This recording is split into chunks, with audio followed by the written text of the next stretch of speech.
Hey guys, welcome back to my series of Star Wars reviews leading up to Rise of Skywalker. Today I'm doing a bit of a combo review between Rogue One and Solo. Since these both take place around relatively the same time, and the videos I originally had were not that long or weren't even that in-depth on their own, I figured I'm going to do a combo review of these two because I have interesting thoughts on these films. So, let's just start with Rogue One first. So, Rogue One is considered by many to be the best Star Wars prequel out there. It's said to be very fun, very entertaining. In fact, some even said it was the best Star Wars movie since Empire Strikes Back. I remember going back to see it back in 2016 and thinking that was a bit of a stretch. Because, I mean, it looked really nice. The trailers looked intense. It looked like we were going to get this grounded war story. Very few, like no Jedi at all. The only Force user present being Darth Vader. Other than that, it looked like we were going to get a grounded war story, which looked pretty awesome. And is it awesome? At times, it really can be. I do think this is the most entertaining of all the Star Wars prequel films, at least the ones that take place before A New Hope. This is the most entertaining of the Star Wars prequels. But is it the best? Well, let's dive into that. So, first off, I will say this. The cast and the acting is really good. Particularly,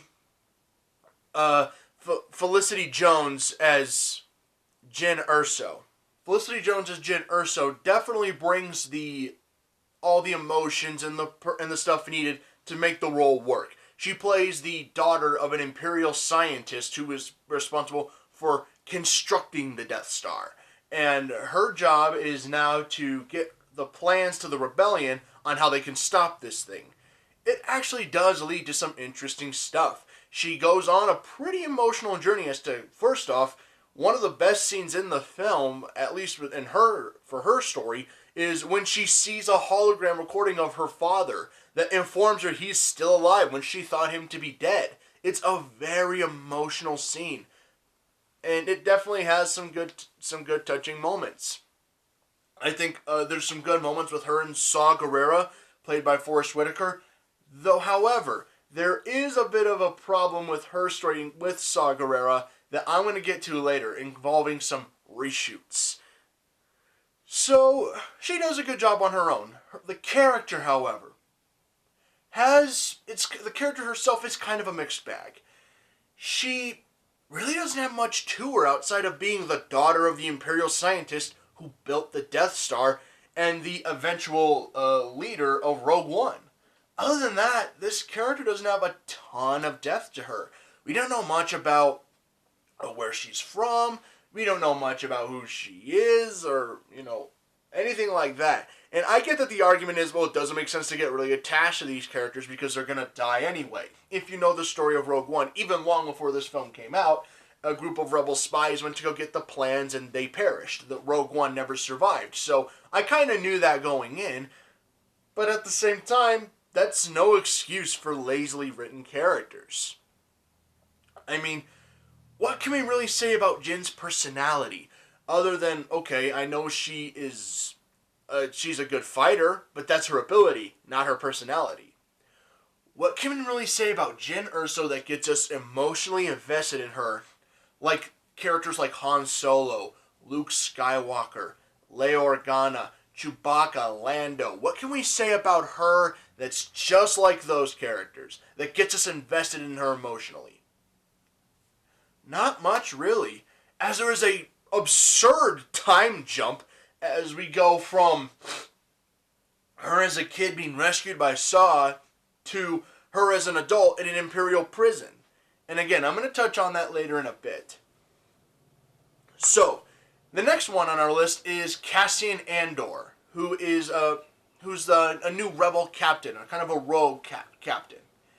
And he's played fine. The actor does a very good job as Cassian. And honestly, though, again, this is another shallow character. He has some cool moments, like there's an intriguing setup where he shoots his informant. Hey, this would be cool. Maybe he's an anti-hero. Maybe he's a rebel who doesn't play by the rules of the Alliance. Maybe the Alliance High Command scolds him because he's a very, shoot first, ask questions later kind of guy. And they don't really expand on his character. In fact, Cassian Andor is probably the most shallow of the main leads. Some things can be said in a line of dialogue, and that's fine. You could just mention those things and everything would be fine. But with certain characters, we need to be shown, expand on what happened to them. Not just mention it in a line and then just go about your day. You have to expand. Because when you expand upon the lore of characters, you really do get us to care about them a lot more. In fact, outside of filling in that plot hole for years, because remember the original Star Wars had that huge plot hole of how come the Empire never covered up or noticed that tiny hole in the Death Star that they just fired these little torpedoes. Well, it fixes that with Galen Erso's sacrifice, but other than that, Rogue One, a Star Wars story, never figures out, never really expands on the lore itself of Star Wars. Other than fixing that little plot hole with the Death Star, nothing new is added here. I mean, what do we get? We get rebels fighting stormtroopers. Okay, that's kind of unique. And let's be honest, the first two acts are very slow. They do have some cool stuff, like there's a little skirmish on Jeddah, which is really interesting, especially with the rogues brought in, which introduces to two cool characters, Chirrut Îmwe, played by Donnie Yen, and Baze. And these two characters are introduced, and they're pretty interesting. Chirrut Îmwe I'm the most interested in. He's a student of the Force despite not being a Jedi or showing Force capabilities. Even though he doesn't use the Force in this film, although you can argue he uses the Force to see, that's probably why, he's shown to be a student of the Force. He has a Kyber crystal necklace, which powers a Jedi's lightsaber. And how does he come to this? How come he's a Guardian now? What does that mean? Was he a Guardian of the Temple once? Was he part of the Jedi Order before the fall and the rise of the Empire? So much interesting stuff. And they never expand upon him, which is a shame because he's kind of my favorite character of this bunch. Chirrut Îmwe has a lot of interesting things to say, and there's a cool story, and I'm sure there's going to be a book that expands on his character and makes him a lot more interesting. But it's kind of a shame that you have to rely on a book to expand upon what could have been expanded on here in a movie. And so, Chirrut Îmwe, interesting, never really expanded upon. Baze, who's his friend, was actually, as Îmwe says, the most devoted Guardian at one time. So what does that mean? Apparently now he's lost his passion for being a Guardian of the Force. What does that mean? What did it mean that he was the most devoted Guardian? And he has that insane weapon, by the way. That machine gun he has is really cool. But what did that mean by he was the most devoted Guardian of us all? Did that mean that he was once a very good Guardian and never really came back to that?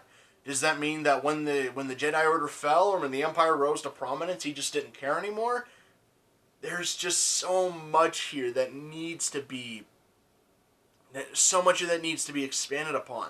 But they don't. They just choose to mention it once and then never expand on it. Which you kind of need to do if you're going to get us invested in these characters. The next two I'm going to discuss. First, let's go with Bodhi Rook, who is the Imperial pilot that defects from the Empire, who was inspired by Galen Erso to help get the plans to the Rebel Alliance. And the actor does a good job. He does a very good job of bringing this character to life. But here's the thing. I think he had an interesting story too, with Bodhi Rook. Like, why did he choose to defect from the Empire? Like, why does he choose to leave behind the only world he's ever known? I wish we'd gotten a scene between him and Galen Erso. Maybe go in a flashback mode if you have to. Show that scene between him talking with Galen Erso and show him defecting from the rebellion. That would have been really interesting. Because we could have gotten more insight as to how, not only how inspiring Galen Erso as a man is, but we could see just how convincing his plan was, and what convictions lie within the pilot to make him leave. But again, they never really show it.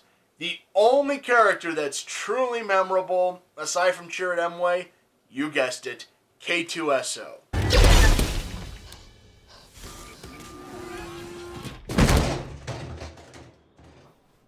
Did you know that wasn't me?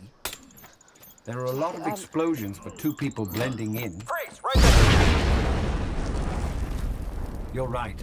I should just wait on the ship. I am taking them to imprison them in prison. He is taking us to... Quiet! Cassian, I'm sorry about the slap.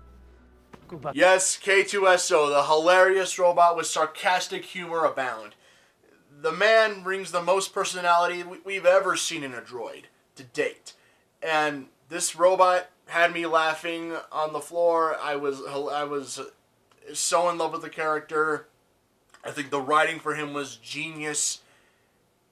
And it is a little funny that their most personality went into a comedic relief character. Like, they just threw joke after joke after joke after joke with this thing. And it's hilarious. And, again, he is the only memorable character just because of how many jokes he tells. And, I mean, usually some people might find that a bad idea, but I'm a sucker for sarcastic humor, and I love the fact that this droid will just not shut up about how much he just despises Jyn Erso, or how he thinks everyone is just kind of beneath him and Cassian. That's very entertaining on its own. So, yeah. Our main leads are really lacking here. There's nothing really to expand upon with these characters. They really lack any defining personality traits other outside of their occupation, which is a quirk, which isn't really character. Our villains really lack as well.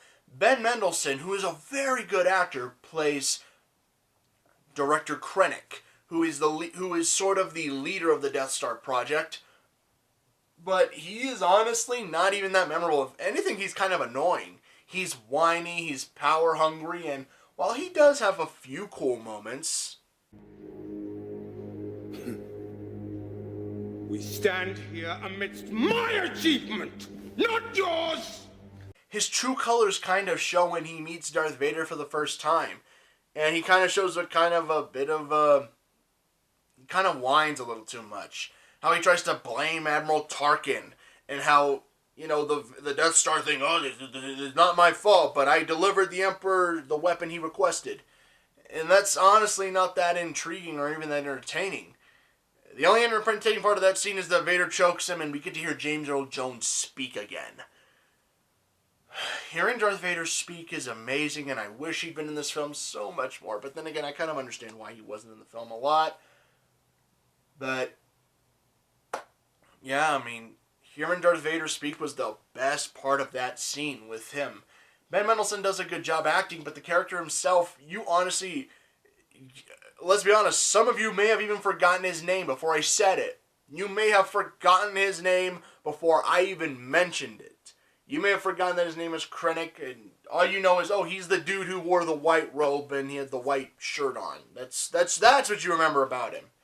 There isn't much to his character here. And he is nowhere near as cool or investing as the thousands of Star Wars villains that came before and after him. So, next let's talk about Grand Admiral Tarkin and the CGI thing. So, I remember when I heard Tarkin was in it, but I knew that the actor had passed away. So, how are they going to do this? Let's make a CG model of him. That at times, the uncanny valley really speaks in here. Like, at times, it can look pretty bad, and you're just like, yeesh. But at times, it can look really, really good too. At times, the CG blends so well, and you believe that he's really there. At times, again, it's half and half, but it looks more good than it does bad, and I bought it, and I liked the idea here. I just wish he hadn't been on screen that much. Like, the more he's on screen, the more the effects start to break down a little bit. Thankfully, we still get some cool moments with the Empire, especially with Darth Vader, including an amazing scene I'll get to near at the end. So, we have uninteresting leads that have cool moments, but no personalities, to uninteresting villains. With no cool personalities, only cool occupations. What an investing adventure. So with weak characters, we have to acknowledge that maybe the story is what's going to carry this film. But the story's decent at best. I mean, we kind of exactly know what the beats are going to go along, how this is going to go. The execution is good, though. I'll give it that. Gareth Edwards' direction is half and half.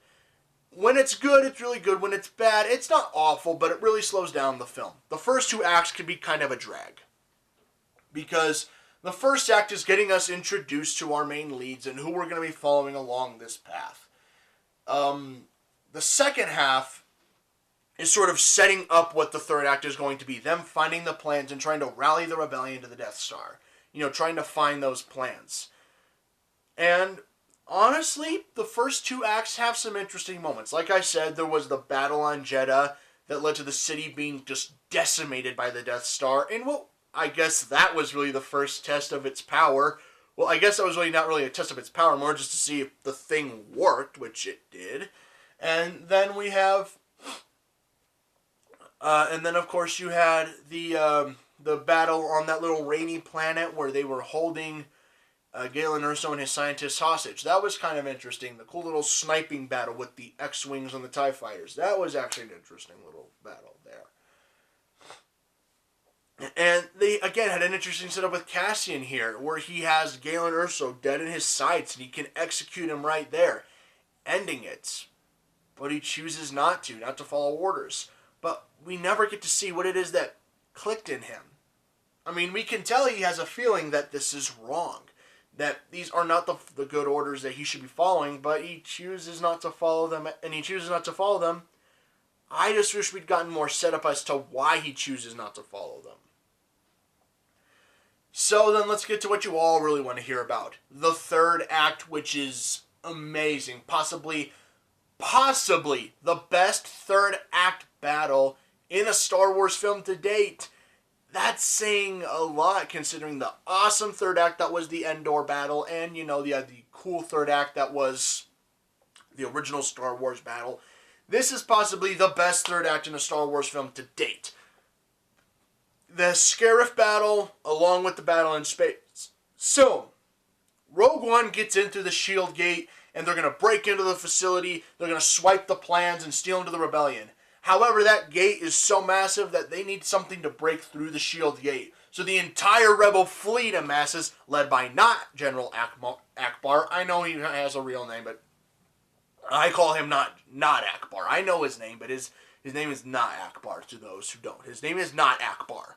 But they lead the rebel fleet into battle, which leads to quite the climax. The battle on the Scarif beach with the cool big tankers with the cool types of sand troopers that they now introduce. And the best part, these stormtroopers can hit something now. Yes, these troopers can actually hit something with their laser bolts. They're not just firing in whichever direction and hoping to God that they hit something. They actually hit something in this film, which is great. It leads to an intense battle.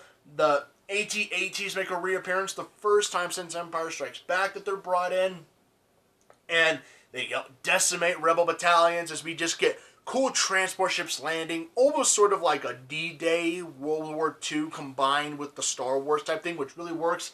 The space battle is awesome, like when they bring in that hammerhead and they ram those two Star Destroyers together, and that's what sends the shield down.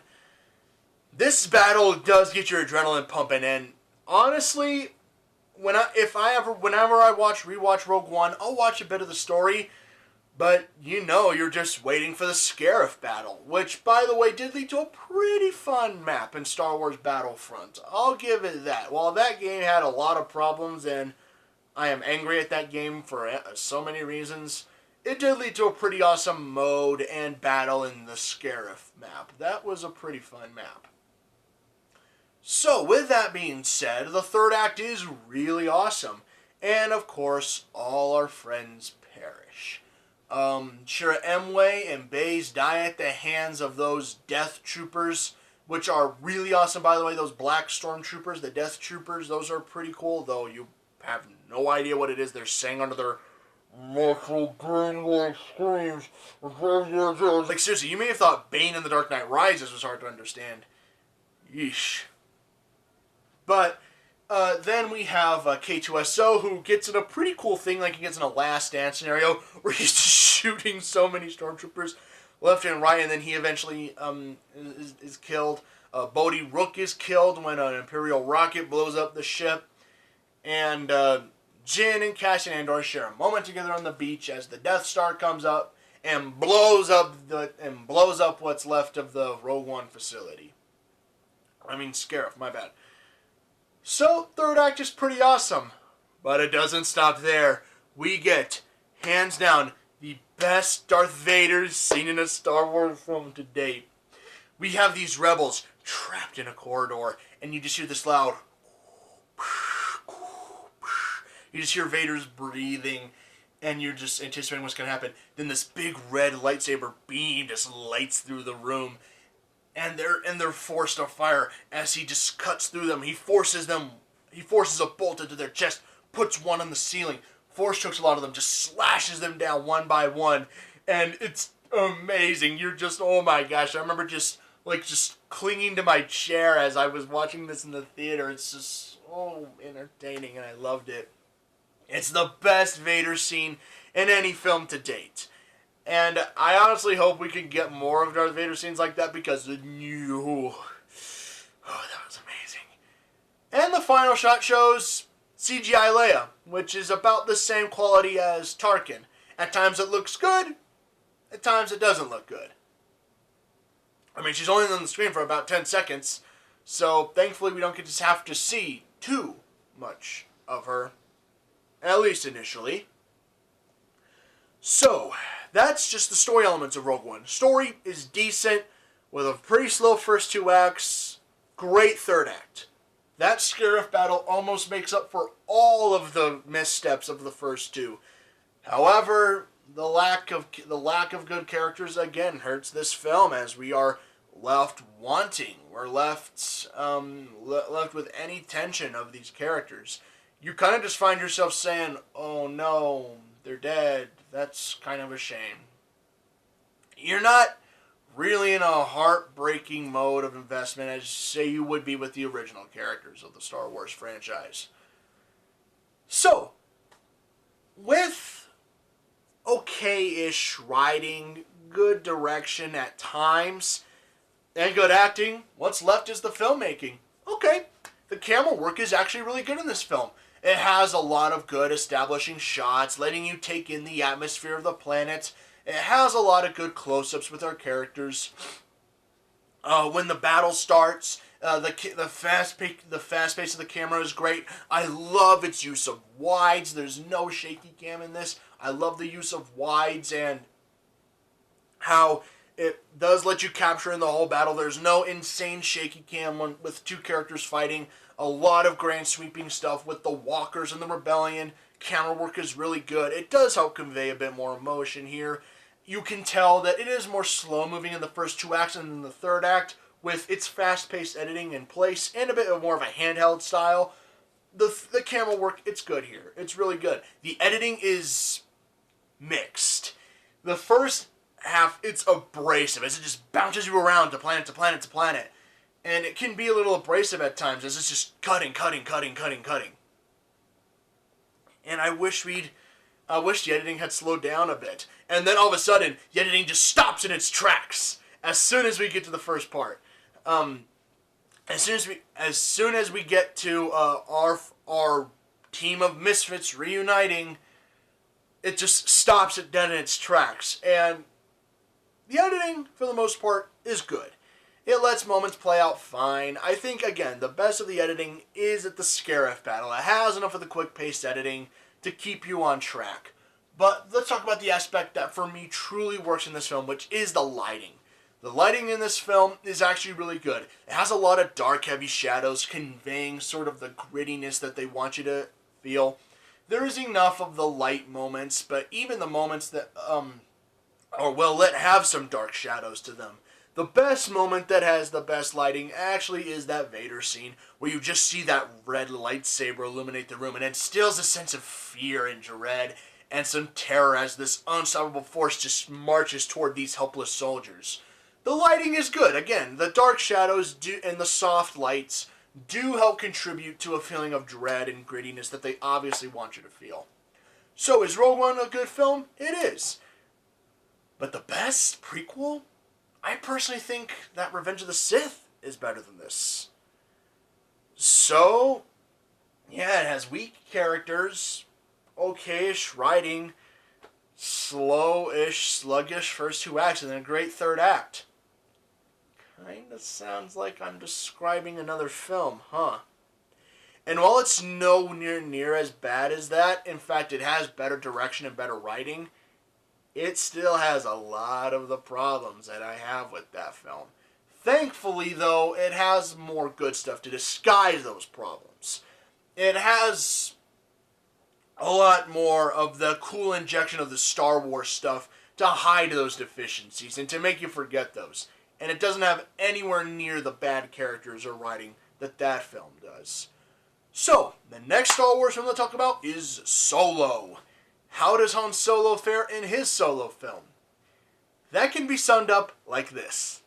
I wish it could have gone better. I really do.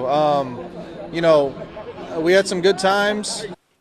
So, Solo, a Star Wars story, does pick up, I guess, around the same time as Rogue One, either before or after, but they're around the same time. So, of course, as you guessed, we're following the adventures of a young Han Solo as he goes off on an adventure, and we find out how he got the Millennium Falcon, how he got his name, how he met Chewbacca, Lando, and all that.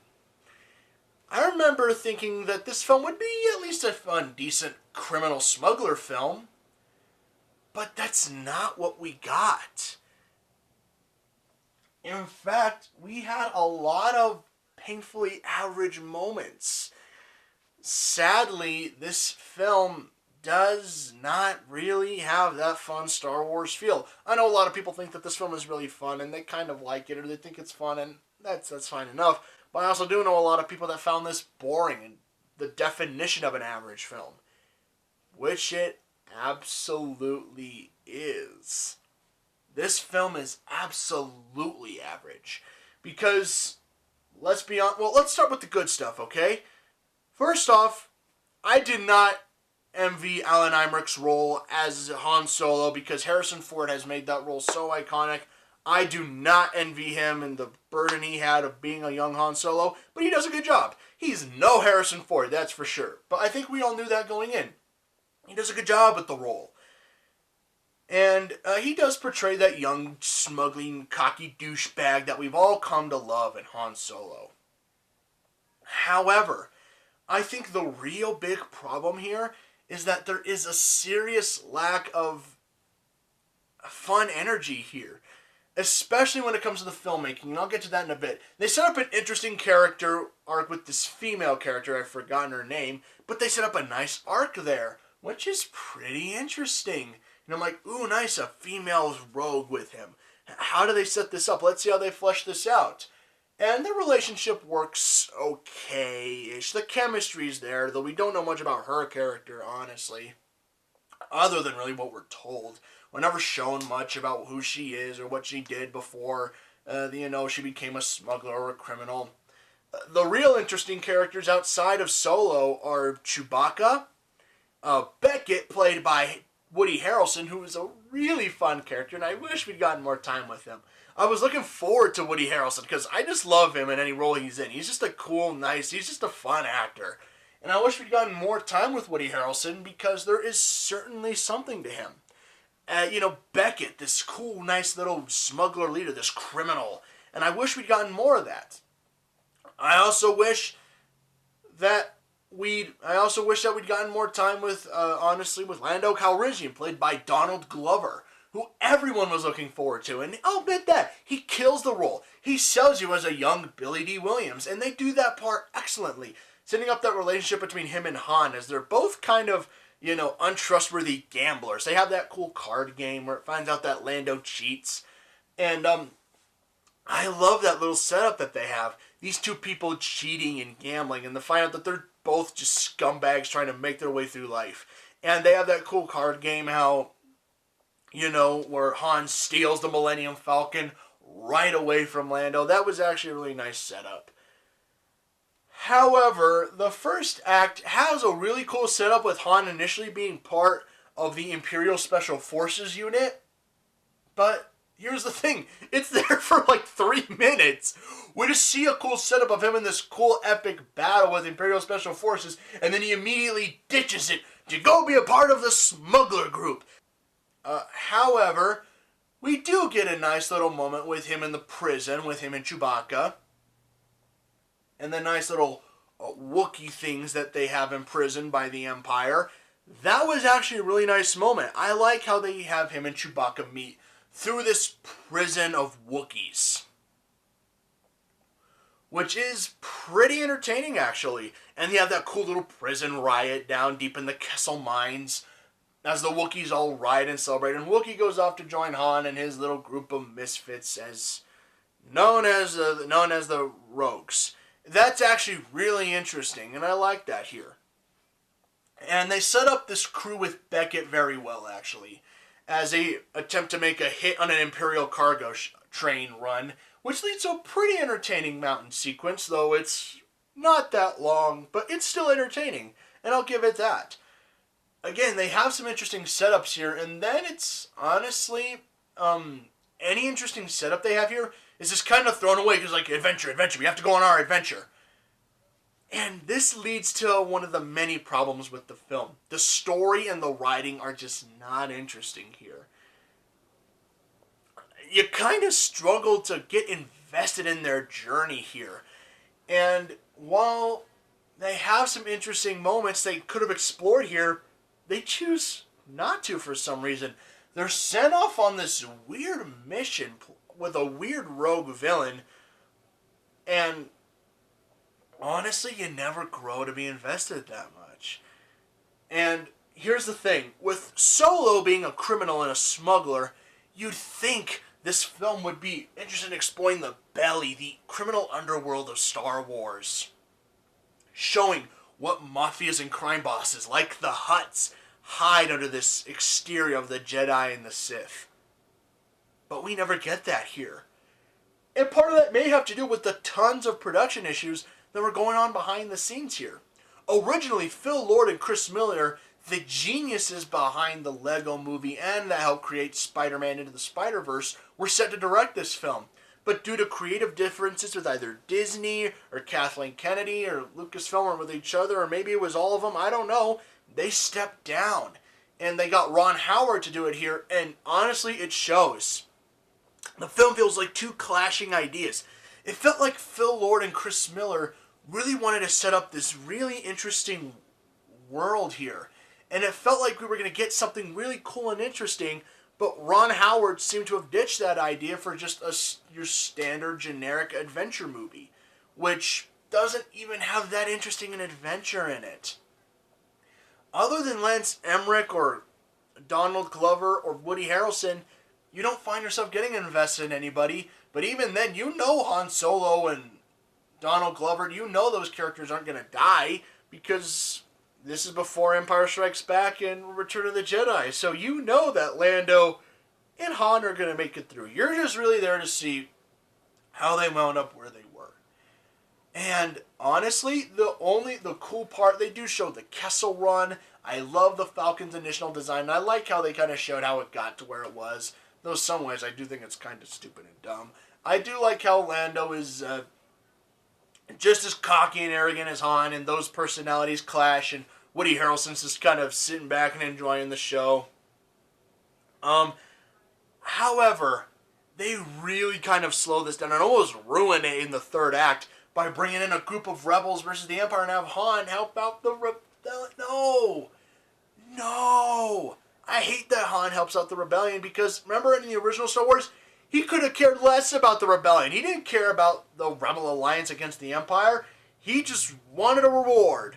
And he doesn't get anything out of this. He just does it because he's a nice guy. No! Then, because he doesn't care about the rebellion until the very end of Star Wars. Until then, he does not care about the rebellion. He just wants money. He just wants his reward. He's a smuggler a-hole. That's what he is. And we like it that way. But no, he helps out the rebellion before. I don't know why they had to do that. Just make this a criminal underworld film. Make it more about this seedy underbelly. Thank God The Mandalorian seems more interested in exploring that world by itself with the Guild and the Mandalorians themselves. Because that's honestly what we should have gotten here. Instead, what we get is a generic action film that has okay-ish writing, meh direction. The camera work is good. Again, it's competent, it does its job well, but nothing outside of that. It doesn't do anything extraordinary. The editing is the same, nothing extraordinary. It's generic and it's fine. The lighting is good, as it has a lot of cool bright colors, especially for the various places that they visit. But also, the initial act is really dull with tons of grays and whites and washed out browns. There's just an odd choice of color scheme here. And I wish they hadn't done that. So what did we get with Solo? A painfully generic action film. I wish we'd gotten what Lord and Miller had initially cooked up. So with that all that said, are Solo and Rogue One good films? Rogue One is kind of a good film. I never liked Solo. I've seen it only one time, that's when it came out in theaters, and then I watched it again to do this review. But I've never been interested in going back to these films. I've never wanted to revisit them. There's nothing about it that made me want to go back and see them over and over like the other Star Wars films. I like Rogue One fine, and I've never liked Solo. I've just found it a generic adventure film. So anyways, that's just, I find these Star Wars stories fine. That's what they are. They're fine little gap fillers between the original trilogy. But outside of that, not really going to hold your interest. Anyway, guys, that is just my opinion on these Star Wars stories. Let me know what you thought of them. Did you love these Star Wars films? And if so, which one do you think was better, Rogue One or Solo? Do you think these are even good films at all? And do you think these are the best of the prequel films that we've gotten? Anyway, guys, that's just it from me. Please let me know your thoughts down in the comments below. I am so excited. I finally get to talk about the original trilogy. I've been waiting to talk about that. Anyway, guys, that is just it for me. I will see you nerds later.